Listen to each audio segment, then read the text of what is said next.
In December 2020, Donald Trump commuted S-form's sentence.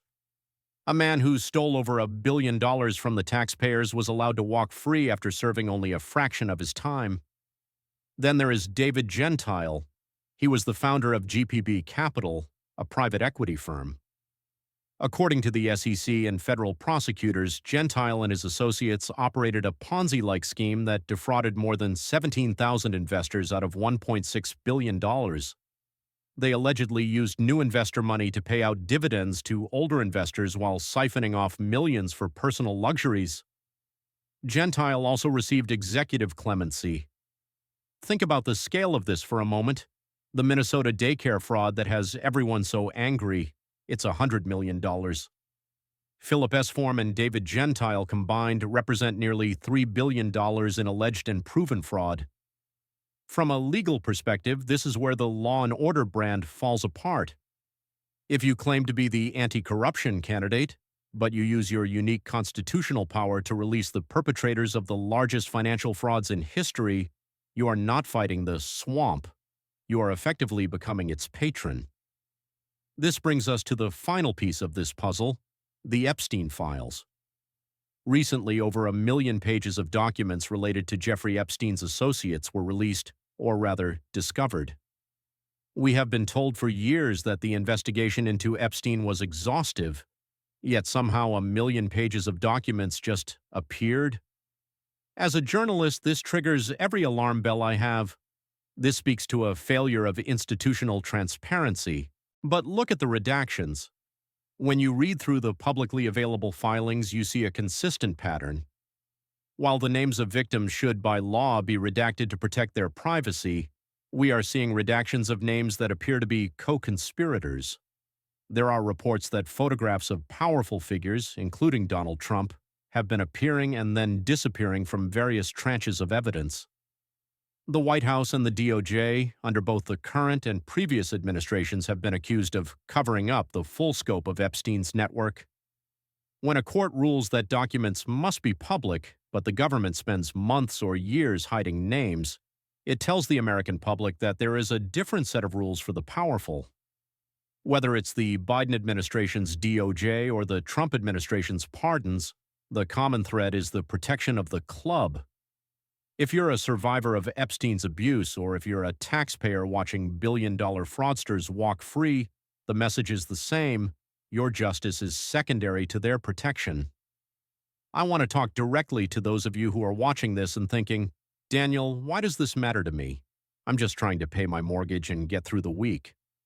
It matters because every dollar stolen in a healthcare fraud scheme is a dollar that increases your insurance premiums. Every dollar siphoned off in a COVID relief scam is a dollar that contributes to the inflation that makes your groceries more expensive. But more than the money, it's about the rule of law. The rule of law is the only thing that protects a person with no money from a person with all the money. It is the agreement that the same rules apply to the billionaire in the penthouse as they do to the worker in the factory. When we see law and order being used as a partisan weapon, where we scream about 100 million because it fits a narrative, but ignore 3 billion because it doesn't, we are witnessing the death of that principle. If you only care about fraud when it's committed by your political enemies, you don't actually care about fraud, you care about power. The reason Jessica Tarlov's exchange went viral wasn't because people love cable news arguments, it was because she pierced the vignette. She spoke a truth that is uncomfortable for both sides of the aisle. Our outrage has become a commodity. If you are a Fox viewer, you were shown a terrifying story about Somali immigrants stealing your money. That is a factually grounded story that deserves your anger. But you were not shown the story of the healthcare executive who stole 10 times more and was set free by the man the network supports. If you are a liberal viewer, you might be cheering for Tarlov, but you must also ask why the DNC and the current DOJ are so slow to release an autopsy of their own failures, or why they are so protective of the redactions in the Epstein files. Corruption isn't a red problem or a blue problem. It is an institutional problem. It thrives in the shadows of partisan loyalty. It grows when we are so busy yelling at each other about 100 million that we don't notice the $3 billion walking out the back door. As we wrap up this analysis, I want to go back to that big idea we started with. Is anyone still under the law? Right now, the answer feels like it depends. It depends on who you know, which party you belong to, and how much money you have in the bank. This is a dangerous place for a republic to be. When a former president frames himself as an anti-corruption crusader while commuting the sentences of the nation's most prolific fraudsters, it creates a massive credibility gap. When a current administration promises transparency but delivers a million pages of late Epstein documents, it creates a trust gap. For the people of Minnesota, the Feeding Our Future case is a tragedy. It's money that should have gone to kids. For the 17,000 investors in David Gentile's scheme, their life savings are gone. For the taxpayers who paid into Medicare for decades, Philip S. Form's fraud is a slap in the face. The common denominator in all of these cases is a total disregard for the public good, and the common denominator in the political reaction is a total disregard for consistency. I've spent years looking at court documents and following the paper trail of American power. If there is one thing I've learned, it's that the truth is usually buried in the stuff that makes people uncomfortable. If you're exhausted by the shouting and the spin, I don't blame you. Most people don't have the time to read through $1.3 billion healthcare indictments or compare the redactions in the Epstein files. That's why these details matter. That's why we have to look under the hood. So I want to leave you with a question, and I want you to be honest with yourself, regardless of your politics. Where is the line for you? At what point does a political figure's law and order rhetoric become so detached from their actual record of clemency and settlements that you can no longer support them? If a decision by a court or a president can directly impact the safety of your tax dollars and the integrity of your legal system, at what point do you stop viewing it as politics and start viewing it as a threat to your way of life? I'm curious to hear your thoughts. Do you think we've reached a point where justice is truly a partisan commodity? Or do you still believe that the system can be held accountable if we stop looking through a partisan lens? Let's have a real civil conversation in the comments below. If you found this deep dive into the legal records and institutional consistency valuable, please consider subscribing to the channel. I'm Daniel Kershaw, an independent legal and political journalist. My goal is to provide you with the context and the facts that the headlines miss. If you want to understand how these court rulings and executive decisions are touching your wallet and your freedom, hit the notification bell. We will continue to follow the paper trail no matter where it leads. Thank you for your time. Thank you for caring about the rule of law. I'll see you in the next analysis. Imagine for a moment that you are a taxpayer in Minnesota. Every month, you see a portion of your hard-earned paycheck disappear into federal and state coffers.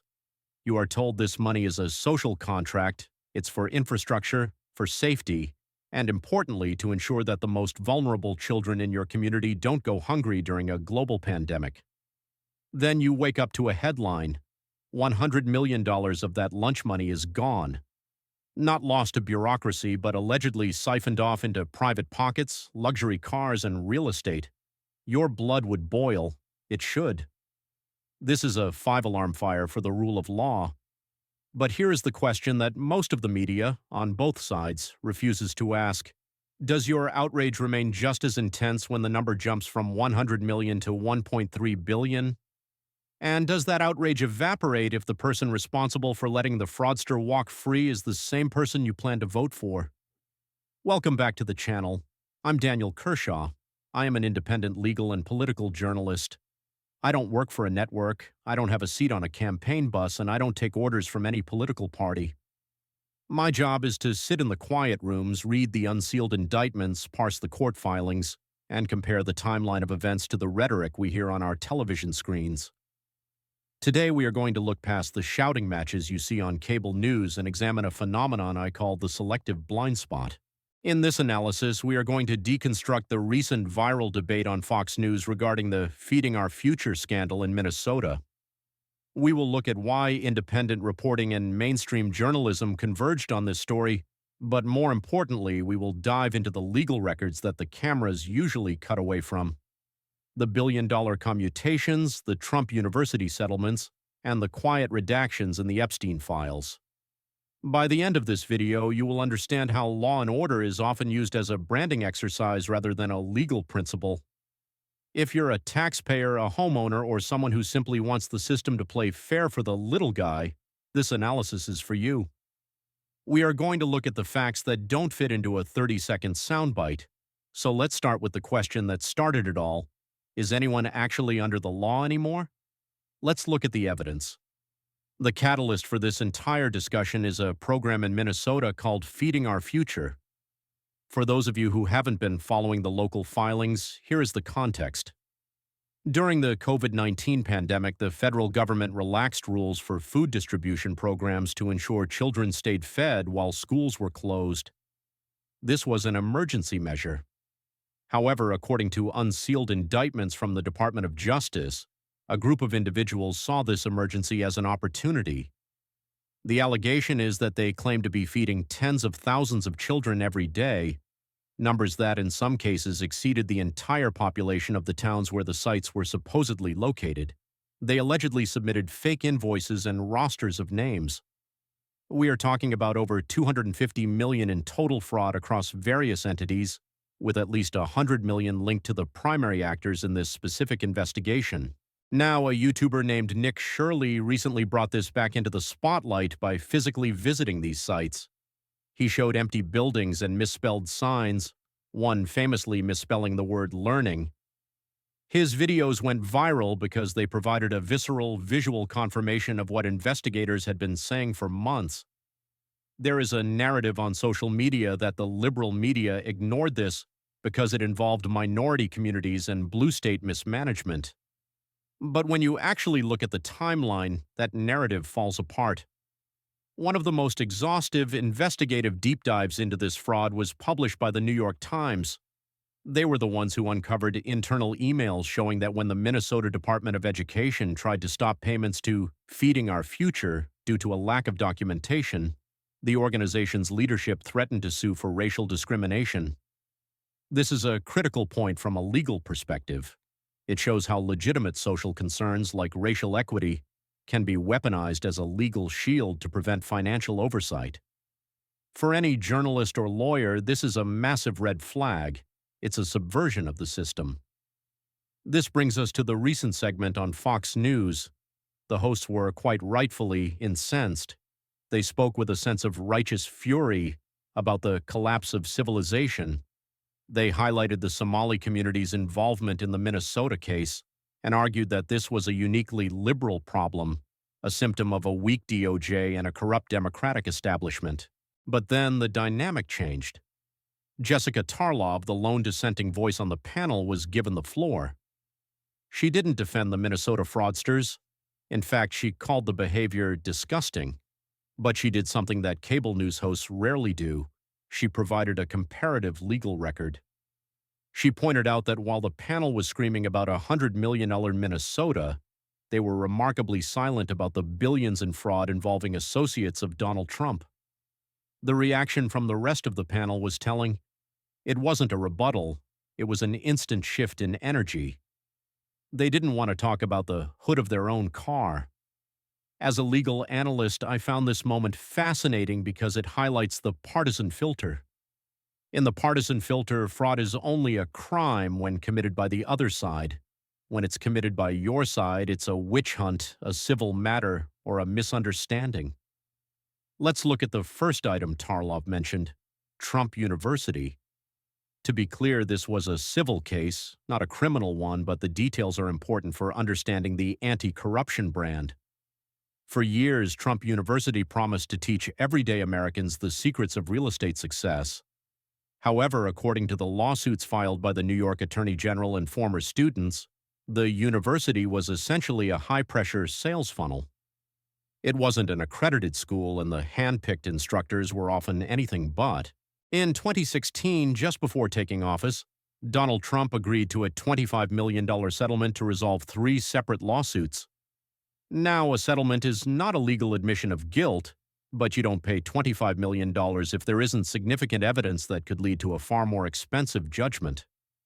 The court records showed that vulnerable people, retirees, veterans, and middle-class workers had spent tens of thousands of dollars on gold programs that provided little to no value.